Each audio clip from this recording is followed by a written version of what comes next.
and gentlemen, and thank you all very much for joining today's ASEAN Smart City webinar as a part of 10th Asia Smart City Conference. In this webinar, we will be focusing on the urban development projects in various cities in ASEAN region, among various topics covered during the 10th Asia Smart City Conference last October. The first session will introduce the latest needs and trends in ASEAN region, while the second session will aim to share information on the solutions from Japan, methodologies of promoting such solutions to overseas, and the support available from the public sector. Through this information exchange, we expect to promote smart city development in the ASEAN region. The first session will be from 3 p.m. to 4:10 p.m., and the second session will be from 4:20 p.m. to 5:40 p.m., all in Japan Standard Time. Please enjoy the presentations and discussions throughout the event. Now, let me briefly introduce the speakers from the first session. Our moderator is Mr. Toru Hashimoto, the Director General of the International Affairs Bureau from the city of Yokohama. The two presenters are Ms. Lena Ong, the Chief Investment Officer from Amata Corporation, Thailand, and Mr. Jamie Lim, the General Manager of the Corporate Strategy Collaboration and Business Development from Snow Masland, Indonesia. And additionally, the two panelists from this session are Mr. On Ang Kian, the Director from the Ministry of National Development and the Center for Livable Cities, Singapore, and also Ms. Mary Jane C. Ortega, the CityNet Special Advisor and Special Advisor to the City of Yokohama's Y-Port project. Now, let me hand over my mic to our moderator, Mr. Hashimoto, for the first session. Mr. Hashimoto, the mic is yours. Thank you very much, Saotome-san. Good morning, good afternoon, and good evening, everyone. Thank you very much for joining us today for this follow-up session of the Asia Smart City Conference. We have a very good distinguished speakers, practitioners here in our first session. Before we start this session, I propose to have a moment of silence to pray for those who are suffering for the conflict in Ukraine and elsewhere. Please join us.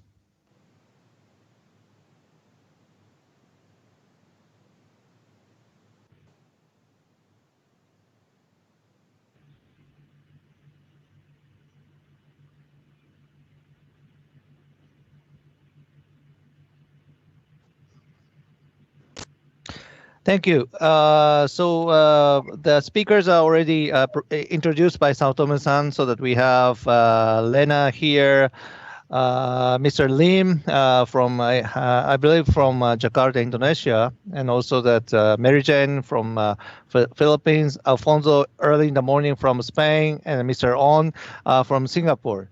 So in this session, we will talk about the current state of smart city development in ASEAN, two very advanced, innovative example, one from Mekong areas, Thailand, Vietnam, and maybe in addition to it, Laos and elsewhere, and one from Indonesia. And we will have the reaction, also that we will have some overview from Alfonso about city development in ASEAN and elsewhere. So we have two panelists in addition to these three speakers, one from Mary Jane from the Philippines, talk about the various issue of city development strategies and other initiatives, and one from Singapore, Mr. Om, Center for Livable Cities, which is a leading institute of the city development from Singapore. Before going to the session, I'd like to say a few things about what's happening to Ukraine. This morning, we had opened the donation box and the table desk to donate the flowers.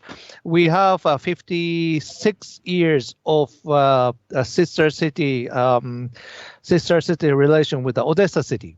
Odessa city is known as a pearl of the Black Sea. And without knowing the current conflict will start, we have just start to talk with them, opening up technical and some knowledge exchange on the solid waste and wastewater treatment. And we just had a good session in January, promised each other that we will build up the relation. So I'm very sad about what's happening, and it is really the tremendous time of the history, which is a turning point of the history, which I at least cannot imagine will happen in the 21st centuries. I'd like to open the floor to everyone if you have anything to say on this, the current development, especially from Europe. Alfonso, do you have any comments on this? No, mainly the huge solidarity and the unity of Europe in relation with this event. We couldn't, as you say, we couldn't imagine that could happen in Europe in this century, this atrocity. So, but the family connection for the people that need to leave the country and to go through Polonia to Poland to other countries, but we see a lot of civil society solidarity, not only the government. Good.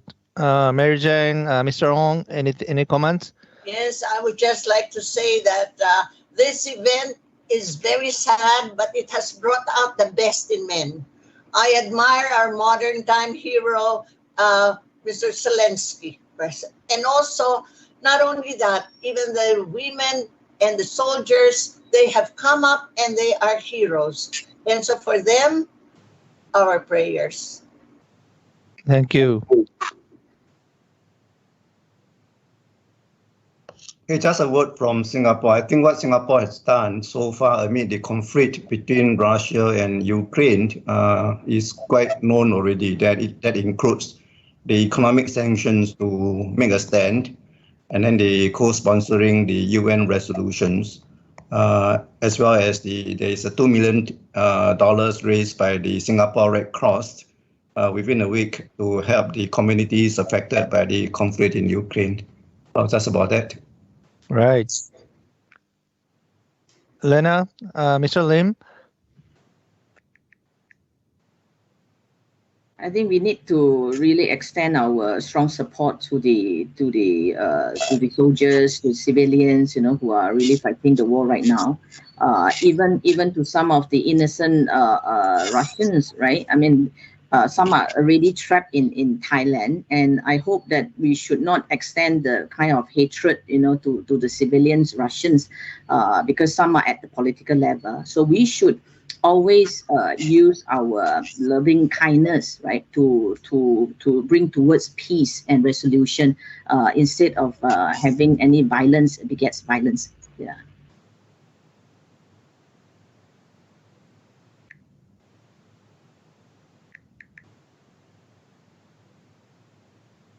So, Mr. Lim, is it okay? So, can we start the session? Do you have anything points to say at this time or not?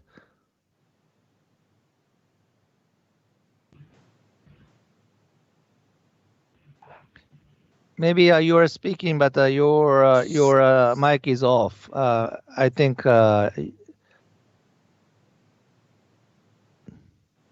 So if you have any comments, you can say while you are making the presentation. Okay, let's move on.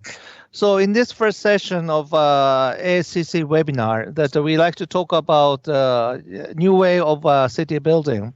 First, it was a COVID, that COVID will really change the paradigm for the so-called well-being, how to really establish a city for the good cause of the human being. That has changed. And again, this current conflict will impose us some economic sanctions, and some energy flow will be changed. So that will have some certain impact, definitely. Maybe we may not feel immediately, but gradually it will come in to the picture. So at this kind of background, Amata and also the Sinarmas, two big company in ASEAN, is doing a very innovative way of city building at this time as a private sector, so that city building used to belong to the public domain, local government or national government lead the efforts. But right now, private sector is leading to build cities, especially in ASEAN. Maybe the Singapore is a little bit different, but in Thailand, Indonesia, that's major part is also coming from the private sector. So we like to first hear the two cases from Mekong areas and Indonesia. Then we will talk about what will the key features and the challenges and also the innovation we have at this time to make the city in a smart way, maybe energy saving, circular flow of economy, and also ultimately how to deliver the well-being for the people who will work, study, and live there. First, I'd like to invite Ms. Lina N, Chief Investment Officer of Amata, to talk about what's that Amata is doing in Mekong areas and elsewhere. Floor is yours, Lena. Can you see the slides? Yes. Okay, very good. First of all, thank you very much for the Yokohama City and the organizer for having this 10 Asia Smart City Conference, and we have a specific topic on the ASEAN urban development case. I would like to share a little bit more on our project in Thailand. If you look at the Thailand, especially for the Eastern Economic Corridor, which is EEC, there are actually 3 provinces which has an area of 13,266 square kilometer. So the overall population is about 3.2 and accounts for almost like 15% of the Thailand GDP. So Amata is, we have 2 industrial city and also smart city in Chonburi and also in the Rayong area. What is so important about the whole EEC is about the comprehensive infrastructure. In 2019, I think the intercity motorway has already been built, and we are also proceeding to work on the double track railway, and also in terms of the Mataput industrial port, Utapao International Airport, and the overall participation accounts for about $13.2 billion US. I think these are still in the pipeline, in progress, despite COVID. If you look at COVID, right, I mean, it has lasted almost, more than 2 years, right? Everybody is thinking what is going to be what has happened over these 2 years.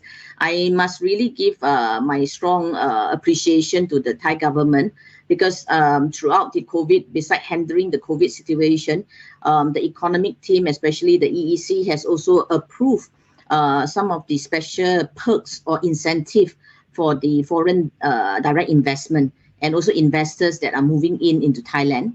And also the Board of Investment of Thailand has also sealed the collaboration with JETRO, I think for the Japanese side, to bring in Japanese investment in Thailand to build a resilient supply chain.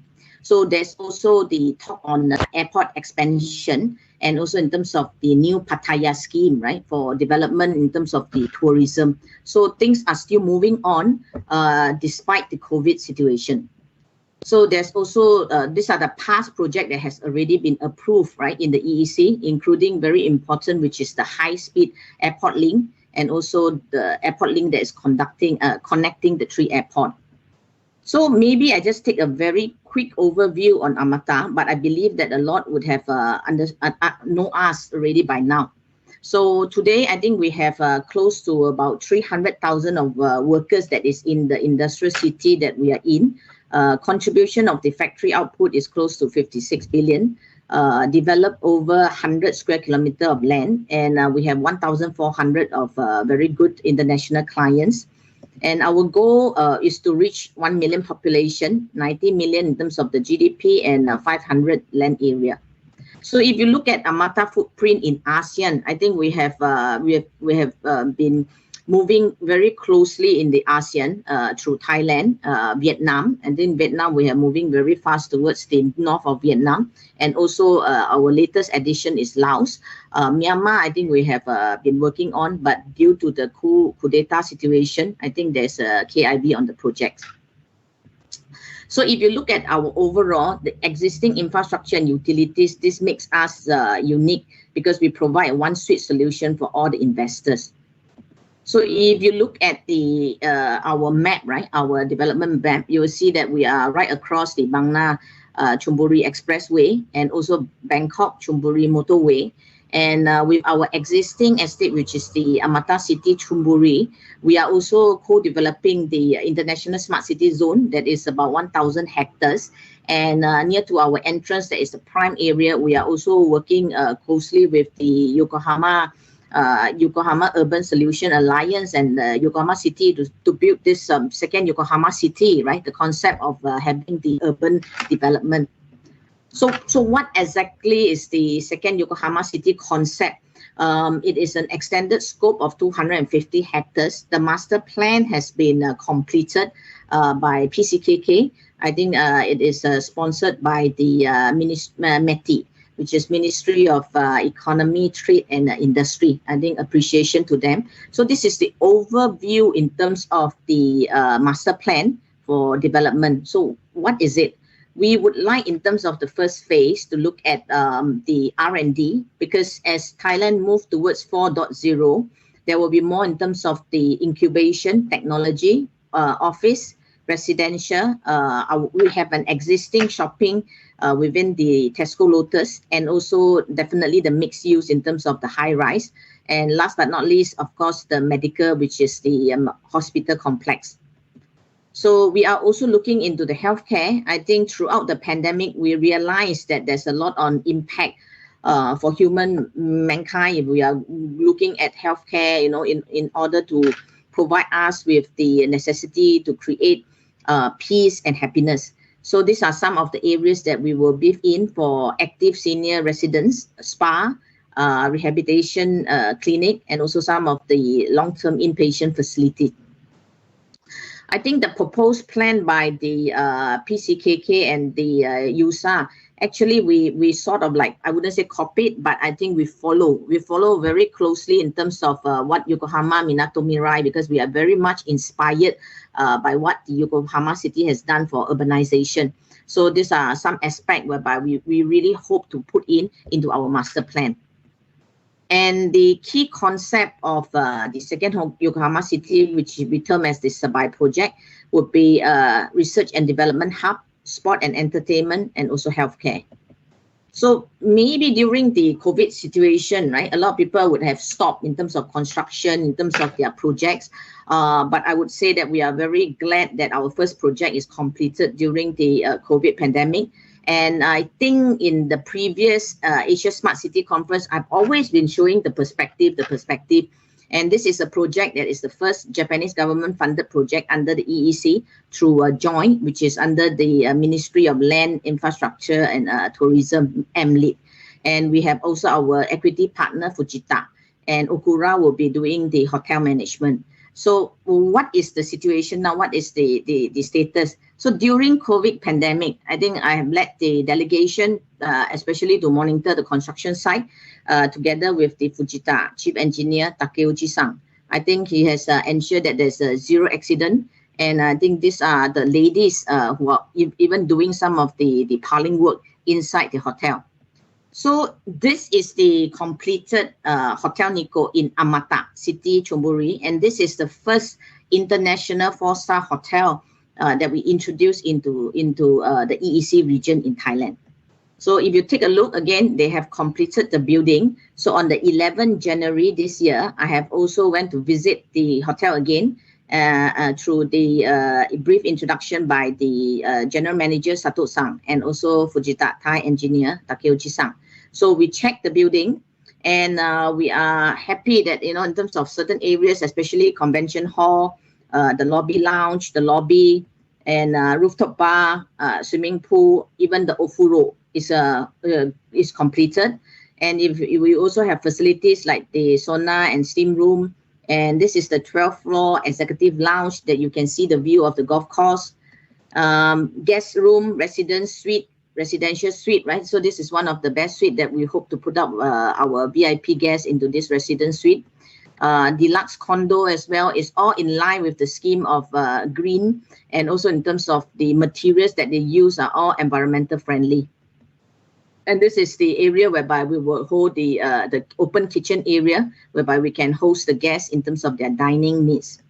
So to take a quick look at the overall on the Hotel Nikko success, right, in terms of the completion, there is a lot of contribution that has been done for this project.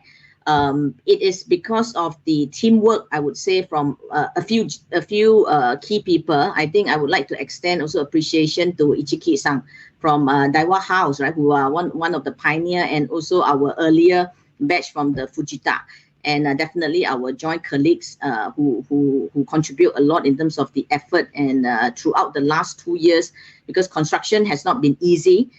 Because of the higher costs during the COVID period in terms of the disruption of the supply chain. So this is a team effort that we have this project completed, and definitely we will look forward to the grand opening this year. So beside the hotel project, when we talk about urbanization or transformation of industrial city into urban city, we are also creating smart city. And we have been working with our Chinese partner to work on the master plan for the Chinese smart city, and also the Amata, Taipei smart city. So this past year we have been talking about on terms of signing the MOU, launching ceremony. And this year we have also did the groundbreaking ceremony, invited all the VIPs from Thailand government, and also our VIP business leaders from Taiwan. So these are some key areas that we are doing in terms of proceeding well with some of these key projects despite COVID. So post-COVID, what is the next normal, right, that Amata is working on? I would say there's a few key areas that we need to focus. One would be the biocircular green, digitalization, to look at what are some of these key data, and definitely in terms of health, that will be the COVID, post-COVID, the next normal. So I think we have already sealed the MOU signing with the Mahidol. I think these are the largest in terms of the university, and also they have 2 hospitals under the Mahidol University, which is Rama Tibadi and also Silirat Hospital. So we are working with the Mahidol and Silirat to work on the Amata Meditown concept. So that's why we have signed the MOU on the 28th of October 2020. And the development itself, I think with collaboration, we have also brought in our Japanese partner through our executive advisor, Sadoshima-san. We have brought in the JFCR, which is the Japanese Foundation for Cancer Research. We have signed the MOU to work on the collaboration with this cancer foundation. And in terms of the digitization and how to make use of technology, also appreciation goes to the Fujita and PCKK. They have worked with us on the Hokusai Remix in terms of the demonstration in Thailand, just in earlier this year, also in January. So the thing about 5G is within the EEC area in Thailand, almost 80% of the 5G infrastructure has been completed. So we did a test with the 5G 4K demonstration with the content of Hokusai Remix. So you can see from both Thailand and also the interaction from Tokyo, Japan. And we have also focused on the biocircular, whereby we look at the floating solar, rooftop solar. So we have completed 2 proof of concept, installed capacity of close to about 1 to 1.3 megawatt in Amata, Chonburi, and also in Rayong. And we are also currently working on, I think, the feasibility that is supported by the MLEAD, and working with Toyota Chusho on the smart bus service. As you know, for any urban city, traffic congestion is one of the key problems that we need to resolve. So this is what we are trying to do on the feasibility study to understand how we can provide the smart bus service. Last but not least, a little bit extend beyond the Thailand. We also have neighboring projects in Vietnam and also in Laos. I would like to bring in, especially for Laos, because with the Belt and Road Initiative by China, they have recently opened up. They have actually started the train operation in last year, 5th of December. So the train, which is the train line, right, the high-speed train line, it is 414 kilometer, is connecting Laos, to China. So within the one day, right, they could reach in terms of the cargo and also passenger. And this $6 billion project has been completed. And that's why we changed Laos, right, from being landlocked to landing. I also like to express the appreciation to USA and the PCKK for working on the development for some part of the projects in Laos. I think this is the efforts of teamwork. And the master plan has been completed by Sabana Jurong, our partner in Singapore. So this is the copy of the demonstration, which is the opening ceremony, the groundbreaking ceremony, also done on the 11th of January this year, whereby we had the groundbreaking at our project in Natoi. So last but not least, I would say that a lot of things happen because of friendship, and I think in Japanese they say yoju wa taisetsu desu.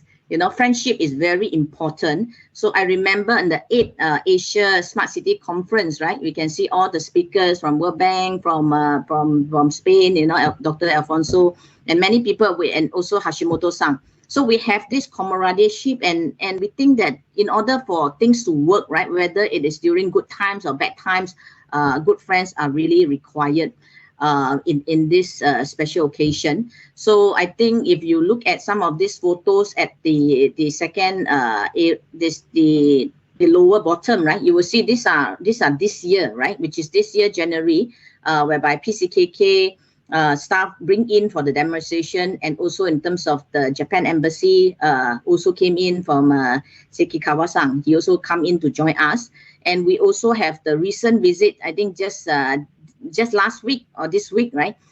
We have from the Nippon Koei, right? Kyoto-san and Kobayashi-san. They also came in, despite the COVID situation.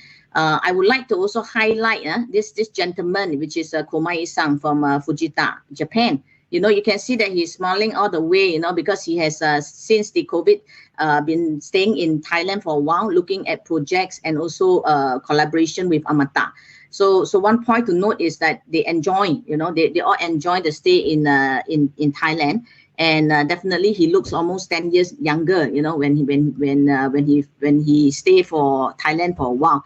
So I would like to encourage more Japanese partners or Asia partners to come over to explore collaboration with Amata, because I believe that besides working on projects, building up friendship, building up network is very, very important in the business world. So last but not least, arigatou gozaimashita. Thank you, everybody. This is my contact. You can also find me on LinkedIn. Thank you.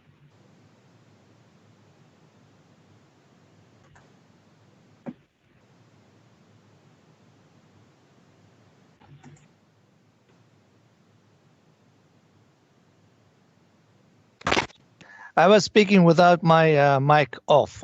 That's what quite often happens in this digital world. So that maybe that you see me as if I'm speaking. I was speaking without mic off.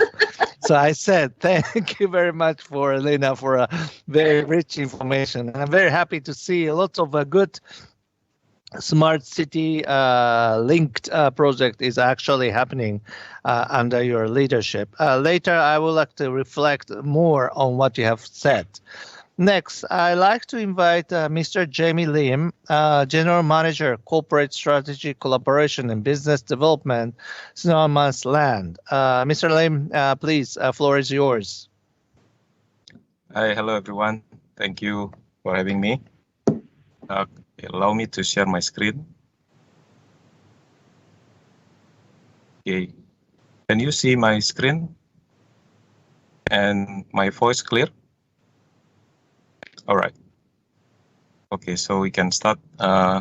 Today I would like to share about our project, PSDCT, which is one of the flagship project that we have. And we are actually the pioneer for smart city in Indonesia. So there are a couple of slides that I want to share. So a bit about Sinar Maslen, which is our company, and then the BSDCT overview, and then what is our smart city and digital hub initiative, and lastly maybe the expectation, about especially to Japanese technology and then investors also. Okay, so Sinar Maslen is actually one of the biggest property developer, not just in Indonesia but also in Southeast Asia. Now we have 4 public listed companies. Sinar Maslen listed in Singapore, and the rest is listed in Jakarta. Yeah, so we have experience about 40 years, and we already developed still developing 5 cities. We have the biggest convention center. We have some resort, entertainment parks, a lot of residential estate, industrial estates, hotel, office. So almost diversified property development. And then not just in Indonesia, we also investing in some commercial property. So far, we have investment in UK, Australia, China, and Singapore, and Malaysia also. So we have a very long track record to work with partners, especially as you see the logos here, mainly is Japanese company. So we develop residential, retail, industrial, all sort of different product. Mainly it's a long-term project. It's a big project. So we are kind of like used to work with a Japanese company actually. So now going to the BSDCT. So BSDCT is located very close to center of Jakarta. So we are the suburb of Jakarta. So it's part of the Jakarta Metropolitan. We are actually very close to the airport, the Soekarno-Hatta Airport. And then to reach to Jakarta center, it's only like 40 to 50 minutes. It's 6,000 hectares. So to get the measurement, so 6,000 hectares is about 10% of Singapore. It's done by our company. This is the master plan. So we have initially we started with many landed development, landed residential development. But now there are more and more commercial development and also high rise. So this is just to show you some pictures of what is already happening. So we divided the project into 3 phases. The phase 1 is almost fully developed, and then now we are already in the phase 2. This is some of the building. As you can see, the building is more fresh, more modern. And then we are going to start phase 3 as well soon. So BSDCT has been to a place for live. Yeah, in the past, this only residential to support Jakarta, but now we have many university, many schools. We have about 100 schools inside our city. We have offices, businesses, and then also entertainment areas. Yeah, so now altogether we have about 450,000 residential. About not just residents, but also like business owners, students, and visitors. Yeah, so together all about 450,000. So we embarked into smart city around 5 years ago. Yeah, so we know that the city becoming more digital, more smarter. So we lay down our fiber optic networks all the way up to the home. So anyone buying homes from us is already fiber optic ready. We have integrated command center. We have apps for the community, so they can do payments. They can interact with us, with other services in the city with our One Smile app. And then we also have automatic traffic control system, surveillance system. We also provide public Wi-Fi. And then we also provide our tenant, especially the commercial tenant, with a public cloud network. And there are many other initiatives also that we can consider, or it's part of our smart city initiatives. So to support the growth of the city, of course, now internet is part of them. So this is just to show you. Basically, we work almost with the majority of ISP, the internet service provider in Indonesia, and then we have actually a roadmap that where we want the city to go in the future. So this is actually still our first phase of our roadmap.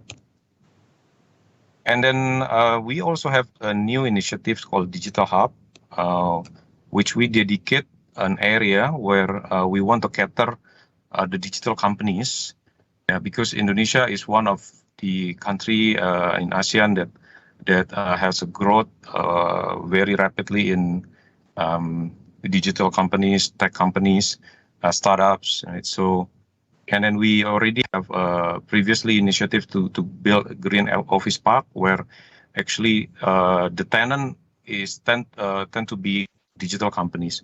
And so now we dedicating another 25 hectares of land and to support the growth of the digital companies. And this is just some pictures of the master plan.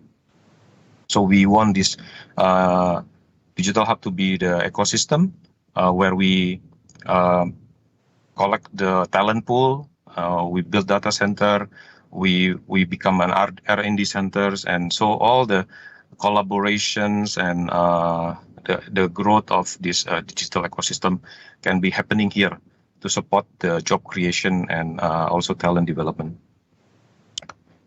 This is just to see some of our master plan. So we have our knowledge hub here. We are currently building it. So it's going to be the first building where we cater all the digital ecosystem. Either it's R&D labs or startup or academy.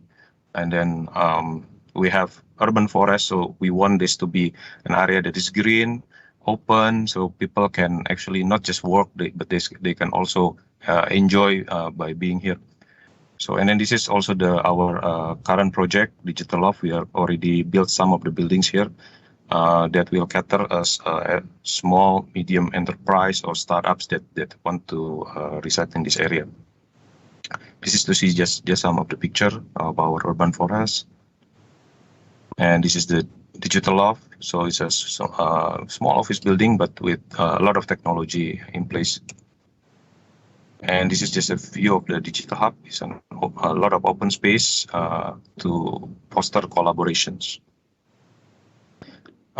Even though we are still building the Digital Hub, but our previous project, Green Office Park, actually already catering these companies as a part of our ecosystem. We have so in the category of talent development, we have Apple Academy, we have Binus University, is the biggest and the best private university in Indonesia. We have AWS Academy, we have Monash University. So we know that talent is really the driving force for this ecosystem to happen. We also have big corporates like Grab, Unilever, and Traveloka. These two actually, their headquarters is already in our area. And we have, of course, startup co-working space, and we have accelerator and innovation incubators. So this is just to see that the Digital Hub is actually very dedicated infrastructure with all the features, all the not just the technology, but also the design and the landscaping. Yeah, so it's supposed to be the best in the country to cater all these young talent to develop the digital ecosystem. Lastly, this is basically to summarize what is our expectation as a developer in Indonesia to Japanese companies. So we have been working with a lot of Japanese companies before, and now still ongoing. So we know that there is going to be technology transfer, right? We want to learn more about the any best fit technology that can improve our cities. Of course, we cannot invest alone. It's a very big project, and not just in this location. We also have more locations. So we invite investments also to build infrastructure, to support all the amenities, and then also the talent development. And then, of course, not any all the digital business or AI or smart city business model can be applied in Indonesia. So there is a lot of cases where we co-develop the business model that is suitable for Indonesian context. So this is, I think, three points that we expect from our Japanese counterparts. Okay, I think that's all. I know the time is up, maybe. Yeah. So that's all my presentation for now. Thank you.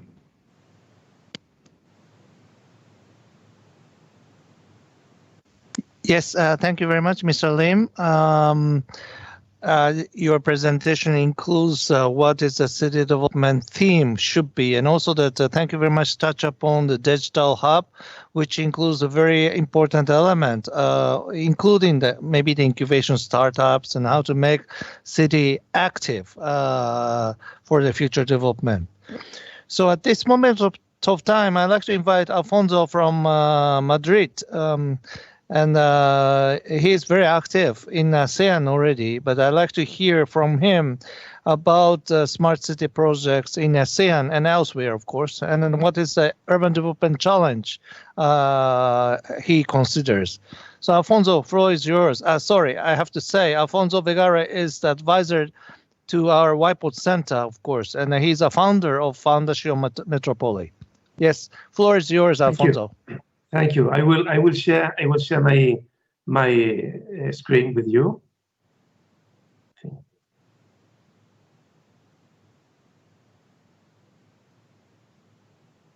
Toru, can you see my slides? Okay, good. I would like to share the experience of Fundación Metrópoli, which is an international center of innovation in cities and regions. This is the headquarters of Fundación Metrópoli Madrid. This is the EcoBox. We have an alliance of collaboration with UN Habitat and with World Tourism Organization for the practical implementation of Sustainable Development Goal. Everybody agree on that, but practical implementation is totally different. So all the projects Fundación Metrópoli is developing in ASEAN and around the world are based in practical implementation of this Sustainable Development Goal. I would like to share with you some of the work developed in the region and how we try to innovate through design thinking. You see Hanoi, this is the area of Hanoi. This is a light intensity satellite view from 2019. So you see the distribution of population and human activities in this area of the Red River Delta area.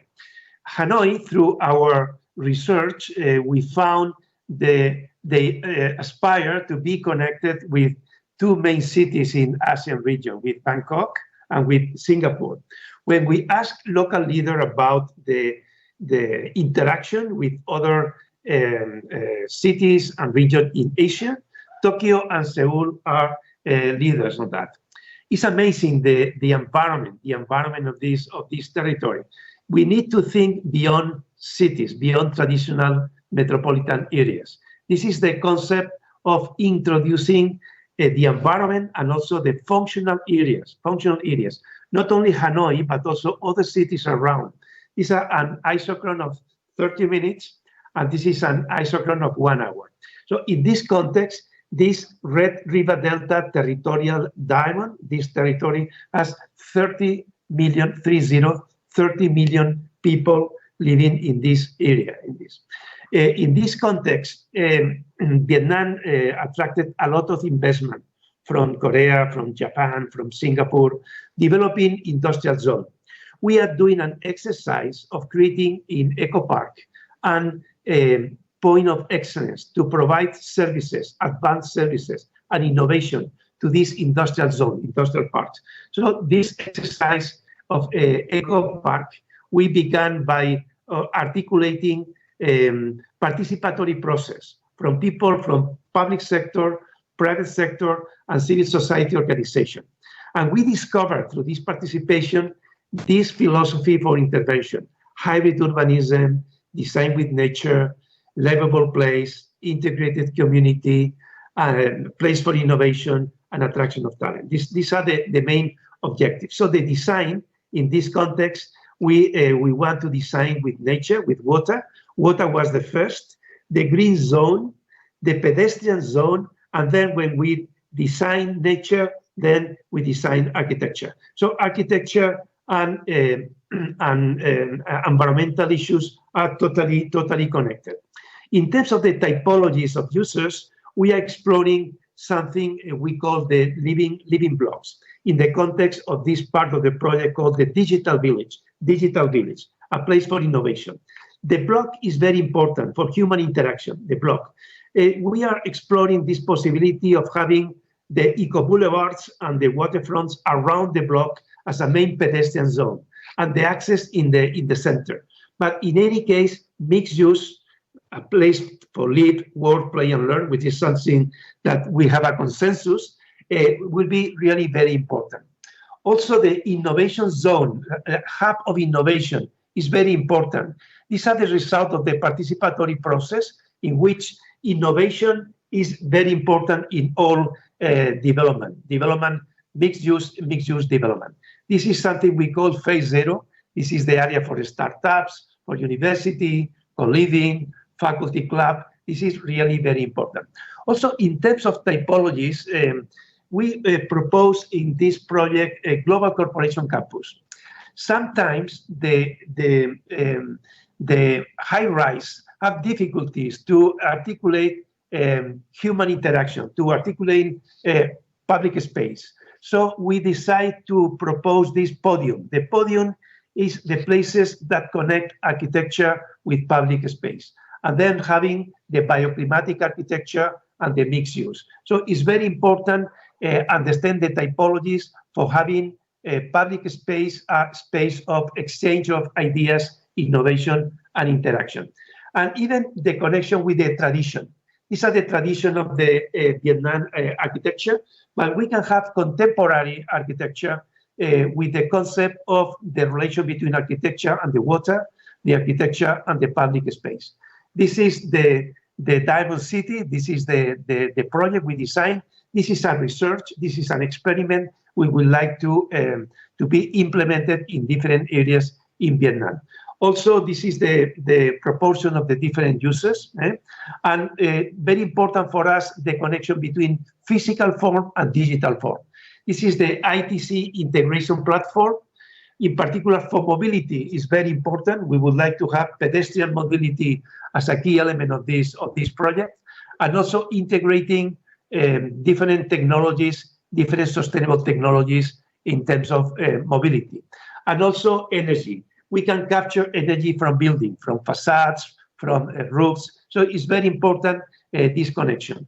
And also the branding. This is a stone, this is a diamond. So we call the Diamond City, this project that will provide advanced services and innovation to the Red River Delta territorial diamond in Vietnam, into this territory. Another example I would like to share with you briefly is Singapore. Singapore is a small island, but has been a reference for all of us during a lot of time. But Singapore today is going beyond Singapore. Fundación Metrópoli is doing a research on the new territorial scale of Singapore. You see, in 1900, 1950, 1990, and you will see in 2 decades. It's really impressive. From here to here. Amazing. Initially was Batam, also the development of Iskandar in Malaysia, but you see the relationship between Indonesia in the south, Karimun, Batam, Bintan. So in this context, we designed for the government of Indonesia the island of Bintan. You see on the slide on the right. But this island, in our opinion, will be a place with a future interaction with Singapore. This is an island that today has a little more than 300,000 inhabitants, and we prepare for 3 million. But it's an eco-island, You see the rainforest and all the infrastructure, water, different mixed use, etc., will be in relation with the surrounding territory. We cannot think in isolation, even being in an archipelago, the future of this territory, and particularly the relationship between the economy of Indonesia and the economy of Singapore. And of course, digital technology can provide connectivity for archipelagos, for territorial that are really islands. And finally, I would like to say some words in relation with the challenge of Jakarta and the new capital city in Indonesia. So you see Jakarta, from the functional point of view, is very strongly connected with Bandung and also with Serang. This is an isochrone, but if we analyze the full functionality of this territory, we have almost 70 million people, probably one of the most complex territories in the world. Imagine the difficulties of Jakarta in terms of flooding, in terms of pollution, in terms of traffic, but articulating at the scale of the region. This is, we call this territory the Java Capital Diamond. The challenge is the flooding of Jakarta. So the idea of protecting the coastal line with new islands and articulating a new vision for future Jakarta, we consider a challenge that could inspire many of the cities around the world. And I think Jakarta can learn from Japan. Imagine the Tokyo Bay and how the Tokyo is one of the cities with the most successful and radical waterfront transformation, including Yokohama. So I see in the climate change period, we need to have the cities with a new dialogue with the sea. But in the case of Indonesia, the new capital city will be a challenge for designing the cities of the future. This move, this relocation is really very important for the future of Indonesia. This is the location of the new capital city. We had a different conversation with the different ministries of Indonesia. Yesterday, we had a delegation here in Spain talking about how to give coherence to the future of this new capital city between Samarinda and Balikpapan. This area, instead of having a traditional new capital city like Putrajaya, Canberra, or even the new capital city in Brasilia, in this case, we could think in a territorial scale where the ecosystems can be part of the future solution. You see the delimitation of the new capital city area, but the integration with existing cities, in our opinion, are really important. So this is something I wanted to share with you. Thank you very much for your attention, and I hope this challenge of building the cities in the future in ASEAN, and also the possibility of having Japan as a reference in terms of urban solution, can be very inspiring. Thank you very much. Thank you, Alfonso, for having us with a very good overview, and also that I see from your presentation that digital connection is really changing the urban landscape tremendously, and also that innovation, attracting talent, human capitals, that's a really key factor still for the city building. Yes, for the reminder of this session, I'd like to open the floor for the panel discussion, and I'd like to invite two leading experts and also the practitioners, one from the Philippines and one from Singapore. First, I'd like to ask Mary Jane from the Philippines. Mary Jane is a special advisor to us, Whiteboard Center, and also the CityNet, and also to the Nameless, United Nations and other associations. Mary Jane, based on this presentation, how do you think what's the key features, the needs to improve the quality of life for the future urban development in ASEAN? And also that, do you think, according to the different income level or the different level of national development, several types or categorization of the city development are emerging? How do you think? What's your view? First of all, Toru-san, allow me to greet all the women who are listening to us here a happy International Women's Month. We just celebrated it last March 8th, the Women's Day, but more especially, I would like to congratulate Lena Ang, our presenter, because she has shown that women can stand shoulder to shoulder with men. So congratulations, Lena, for that.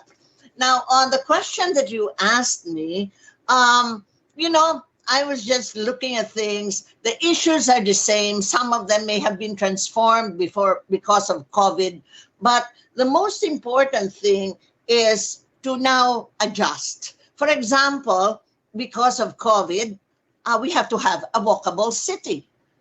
Because of the war now, hopefully will not happen, but just because of a threat of war, gasoline has gone up. So we may have the most expensive bus transport, we may have the best roads, but if gasoline will be more expensive than anything else, then we have to encourage the concept of a walkable city. So I would like that concept that Alfonso mentioned, that although they have high rise, that they also have, you know, that thing of connectivity where they can get to know each other.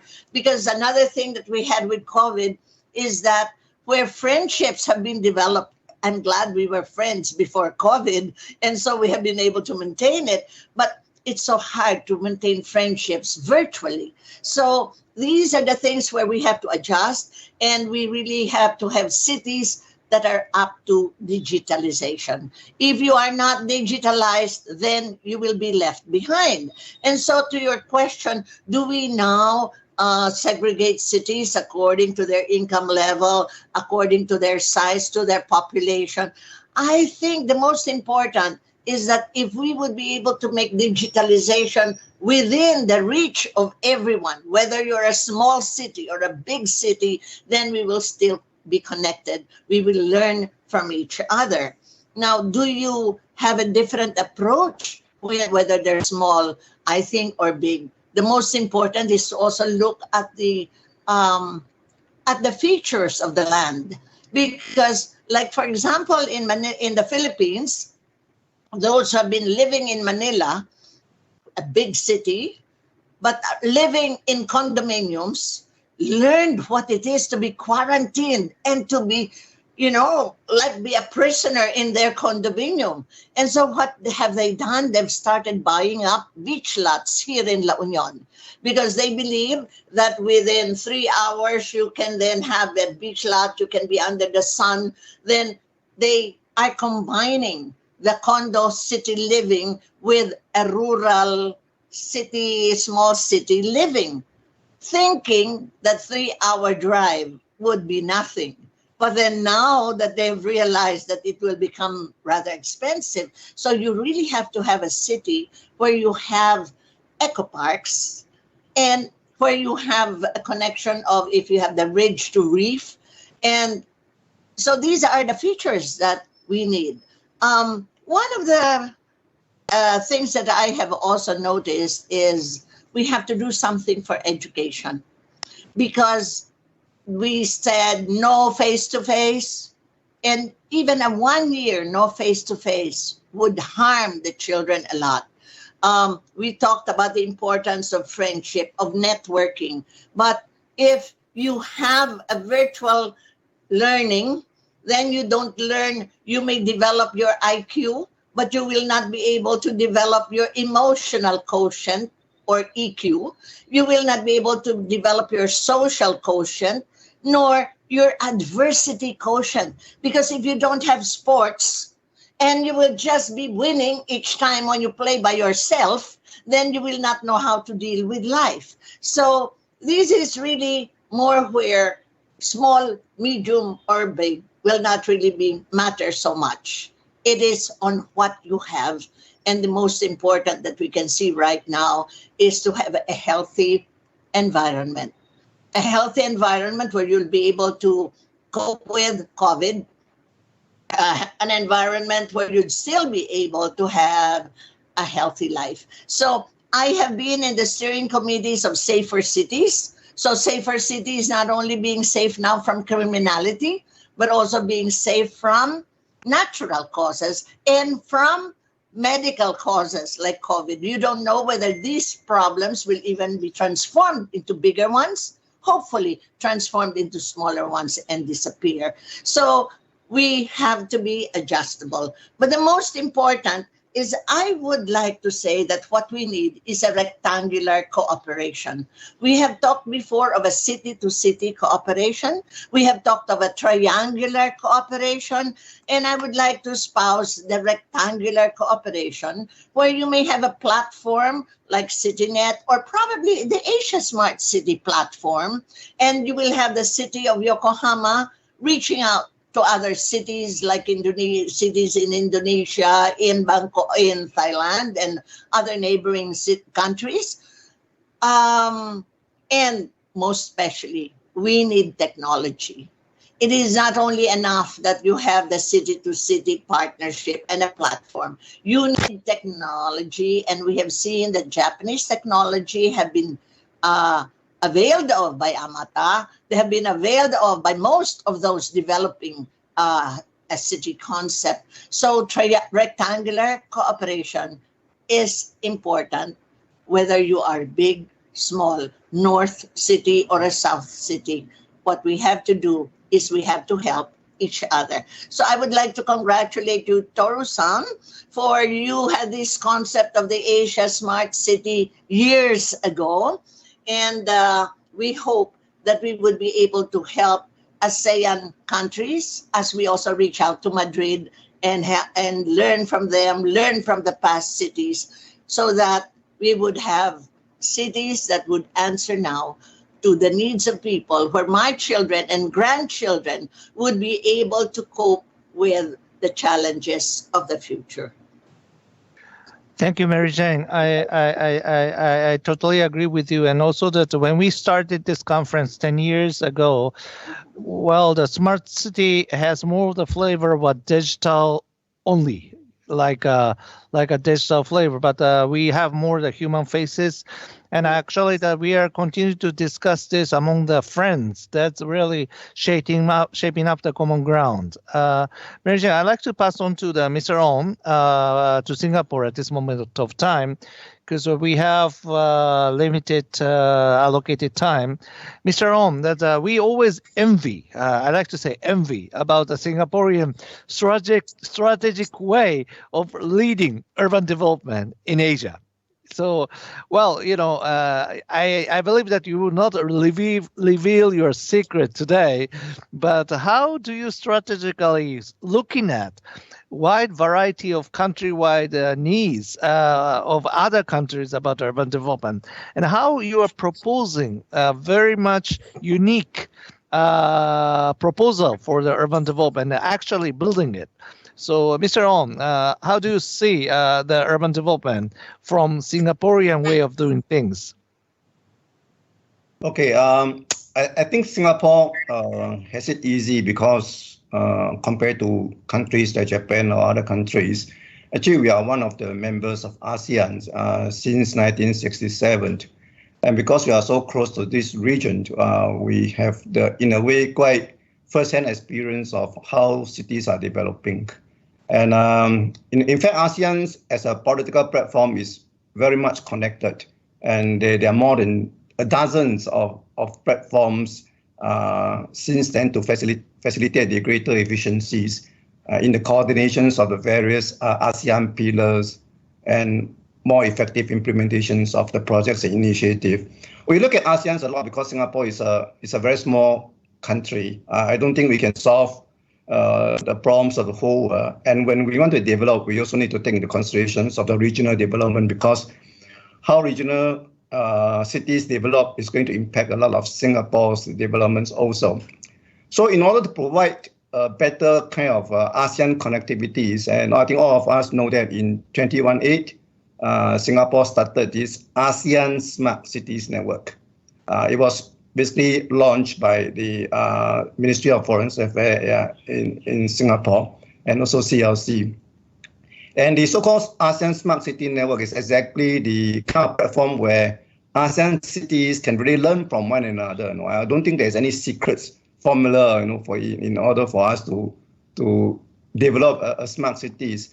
But I would like to say that actually for the ASEAN smart cities, we actually garner the efforts of all countries in ASEAN, and then we adopted a framework called ASEAN Smart City Network. I think this ASEAN Smart City Network framework is very important because we are not just talking about digitalizations. I think the two principles that underpin the ASEAN Smart City networks are very important. The first principle is called integrated master planning and development. I guess all of us understand that master planning is important. We have to take up long visions of how cities should be developed rather than just looking and focusing on the individual's projects.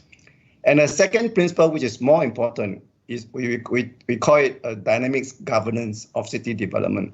Now, the word governance means how the government work with industry, how the government work with people, and how the industry work with the people. If we don't put governance correct, no matter what kind of vision we have, no matter how rich we are or what kind of projects we have in mind, sometimes it's very difficult to achieve the kind of results that we want to do. So we took in Singapore's experience and insights and adopt this ASEAN Smart City framework, where we think that framework is able to help a lot of ASEAN cities to also progress. And with that ASEAN Smart City framework, it gives us this opportunity to then curate capacity development programs for the city. And the way we curate the program is more or less to include the success story and failure stories of many cities. And we need to ensure that the cities can relate to the issues being addressed and can therefore benefit from the peer learning of the best practices. And the way we also pick the resource persons in these programs are very important. We get people who have a lot of experience in knowing the past, in understanding the present, in able to vision the futures. And listening to the Singapore stories, many cities would then relate the stories to their own issues of the city development. And besides that, in the ecosystem approach, we also established a network with local as well as the locally based companies that have a track record of providing innovative solutions to the emerging issues that urban cities face today. We will try linking up all cities development to all those industry partners and leverage the market force, leverage the company's competence to help the city progress. And of course, we also try different kind of means to do that. And we have these smart city workshops. Is the kind of brand projects by Singapore. And the next smart city workshops will be in July this year. And we actually co-locate these smart city workshops in the World City Summit. And a smart city workshop will be conducted in person since the first workshop in 2018. The workshop aimed to provide an exclusive networking opportunities, very important networking opportunity, the friendship, to advance smart city projects through one-on-one consultation clinic with solutions provider. And I hope the regional cities, the mayors, the members of the city's governors can all come to a smart city workshop to participate in it. And of course, the largest umbrella project that we have is the World City Summit. Again, this year we are going to run the World City Summit from the 31st July to 3rd August in Singapore Marina Bay Sands Convention Center. And I hope to see all of you, the city leaders at this conference. Thank you. Thank you, Mr. On. I like to commit myself going there this year. Yeah. If a city does not give me the budget, I will pay by myself.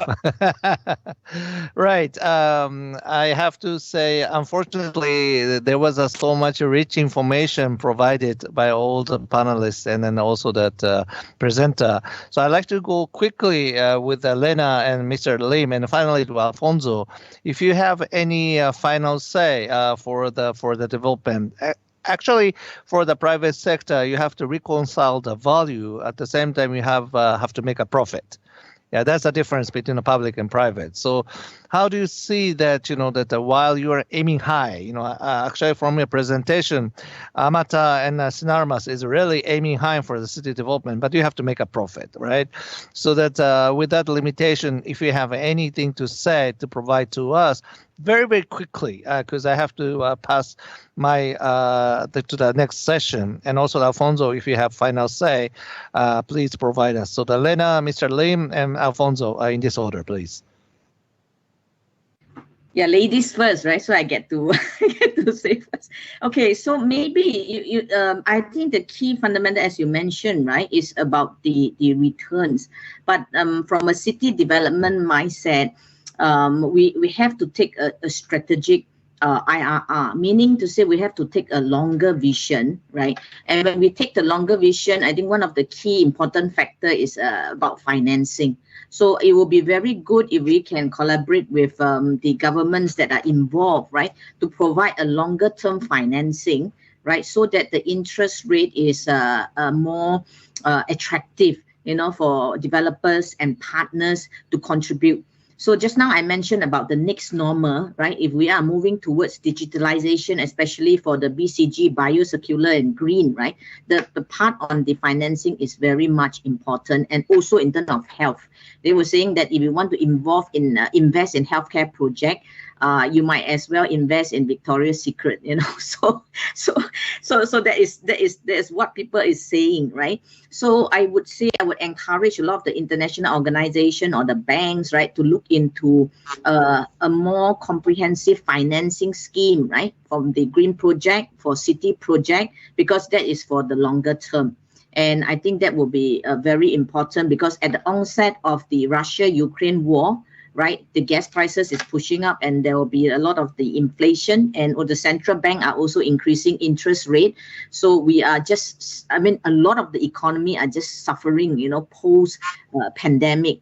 So I believe that a concerted effort among the political leaders, right, to look into this in order to help everyone to overcome the post-COVID pandemic economic situation. Thank you. Thank you, thank you, Lena. So how about you, Mr. Lim? Okay, thank you. I think I echo that, and I think after post-COVID, the digitalization momentum will be still there, and I think it will not stop. And then I think we have nowhere to go unless to modernize, to digitalize our cities. And then also we have to bear in mind about sustainability as well. Yeah, so as a private sector, we know that we need to make profit, but we know that there is a sustainability that we need to pass on to the next generation as well. And that's why I think, as we have mentioned again and again here, the collaborations between cities, between governments in private sectors, co-investment, co-development, really matching to the right context of the local situation. So I think that's going to be key. Yeah. So hopefully this kind of forum we can continue discussing about that. Thank you. Thank you, terima kasih, Mr. Lim. Alfonso, thank you for waking up very early this morning, so that I give my role to close this session to you. So how do you wrapping up? How can you wrap up? No, I wanted to share with you that most of us agree that we need a public-private collaboration. But one thing is the dream, one thing is the objective, another thing is how we do that. We are experimenting now from our foundation in Spain, a collaboration between the cities and private sector. How we do that? Public sector in Europe and in many areas has a lot of difficulties to hire the best talent of the world to design the city of the future. They have a lot of difficulties. We need a kind of seed capital to help cities to define in a participatory way the future. But usually public sector do not have the mechanism. They have a lot of bureaucracy to do that. So what we are doing now is a demand of collaboration between let's say neutral organization like Fundación Metrópoli and a city. We are doing, for instance, in Madrid or in Barcelona, and private sector sponsor the design, the city of the future. is important because they will consider the future plan as its own plan. And at the same time, they can provide the technology, the ideas in designing the city, not only in implementation. So it is important for the cities to have, as Mr. Ong was commented, a very good master planning, a very good governance. So one mechanism we are using is to have an agreement of collaboration between the city and a knowledge organization like Fundación Metrópoli, but sponsored by the private sector. The private sector sponsors not only the research, but also the ideas, technology, and mechanism to make things happen after this exercise, to go from traditional general plan, very bureaucratic, only land use, to a real city project with strategic opportunities to be developed. Thank you, Alfonso. I have picked up a few keywords from this session. While I don't have a time to share that with you anymore, because I have to say that the session 2 will be starting in a few seconds. So to all the speakers, panels, thank you very much for today with a very rich discussion. And also that all these participants who is listening to this discussion, please stay on because we have a session 2, and then after the session 2, I'd like to wrapping up this conference with a few keywords which was presented by Lena, Mr. Lim, Mr. Ong, Mary Jane, and Alfonso to think collectively for the next open innovation. Thank you very much from Yokohama. Thank you. Thank you. Thank you. Thank you. Thank you.